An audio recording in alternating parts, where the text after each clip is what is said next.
The million-dollar question keeping everyone up at night: how exactly did Sabalenka let that title slip through her fingers? There is really only one answer, and it is all inside her head.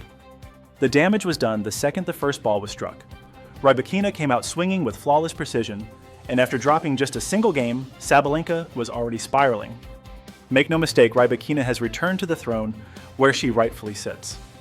She is undeniable elite status, easily belonging in the top 3 conversation globally. Another Grand Slam final, another heartbreaking collapse for the Belarusian juggernaut. It is a disaster scenario, but hang on, because the plot thickens right here.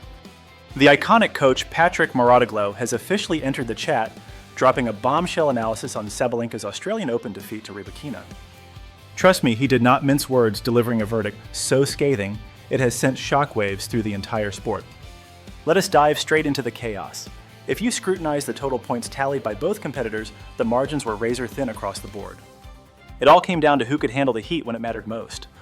Rybakina snatched 24 critical points, while Sabalenka managed a meager 15, and with losses in 3 out of 4 major finals, Mouratoglou ruthlessly dissected the problem. His verdict was brutal but clear. Rybakina did not just win on skill. She won because Sabalenka was waging a losing war against her own mind from the opening serve. Mouratoglou pinpointed the exact moment the wheels fell off right after Rybakina pocketed that first game. From that instant, Sabalenka's cool evaporated. She lost her grip on her emotions, and that psychological implosion paved the straight road to her demise. But the coach did not just throw around vague opinions. He came armed with cold, hard evidence. He highlighted a game-changing stat regarding high-stakes points, those do-or-die split seconds that separate the legends from the runner-ups. The data tells a tragic story that Sabalenka simply cannot hide from. When the pressure was at its peak, Rybakina secured an impressive 25 victories, dwarfing Sabalenka's 18. A 7-point gap in a major final is an eternity. That is the divide between hoisting the silverware and watching your rival bask in the glory. Mouratoglou insists this gap had zero connection to athleticism or the ability to hit a winner. It was purely a battle of wills, or specifically Sabalenka's complete lack of fortitude.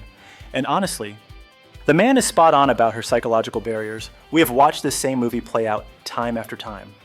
Following her crushing defeat to Rybakina, down under Sabalenka dissolved into tears for the whole world to see. Listen, nobody's a robot and passion is part of the game, but there is a serious issue here. Rather than bowing out with grace and applauding a superior performance, she fell back on her usual routine of sobbing, making excuses, and shifting the blame.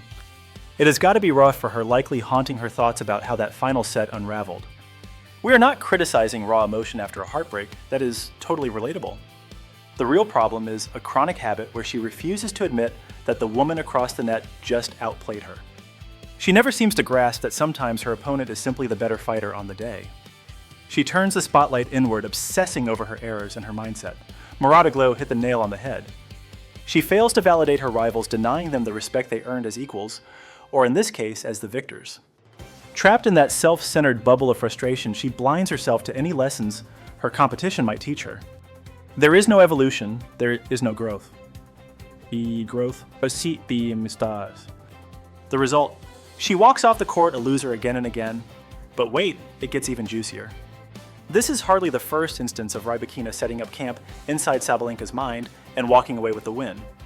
Given their shared history, Sabalenka's stubborn refusal to acknowledge Rybakina's skill is baffling, and honestly a bit alarming. Rewind the tape to last year where Rybakina crushed her at the WTA Finals. Same high stakes, same bright lights, same critical juncture. Back then, she was so drunk on her own hype, so sure she was untouchable that reports say she even trash-talked her own team mid-match. Can you believe that? The sheer hubris radiating off her was thick enough to cut with a knife. When Rybakina silenced her by taking the match that should have been a screaming siren of a wake-up call. It was the perfect chance to learn some humility and realize that a steel mind beats a strong arm every time. Evidently, she missed the memo entirely. Fast forward to now, another Rybakina triumph in a major final, and we are getting the exact same reaction. The waterworks are on full blast, the excuses are stacking up to the ceiling, and any praise for the winner is noticeably missing in action. The scariest part, this toxic pattern is not just limited to her battles against Rybakina. This habit of turning up her nose at rivals and denying they simply outplayed her.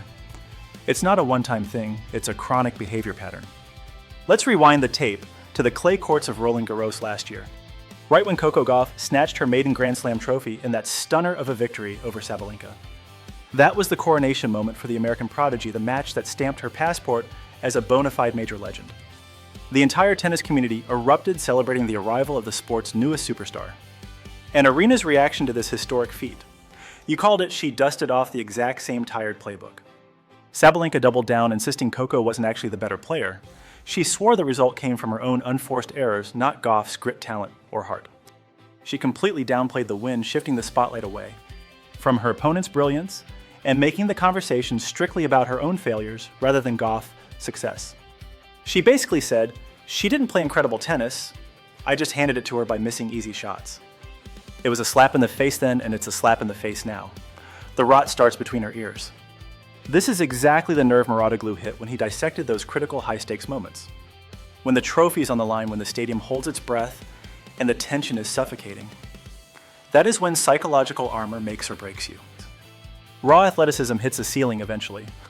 At the elite tier, everybody rips the ball. Everybody hits lines. The razor-thin margin between a legend and a runner-up is purely mental. Rybakina clinching 25 pressure points compared to Sabalenka's 18 tells you the whole story. When the heat turned up, Rybakina was ice cold, steady, poised, and locked in. She trusted her swing, she hit her marks, she refused to doubt the outcome. The tragic part is that Aryna Sabalenka is built to dominate this sport. The toolkit for a multi-slam champion is right there. She has the cannon arm, she has the world-class team, she has the money, but she lacks the iron will and the grace to learn why she lost.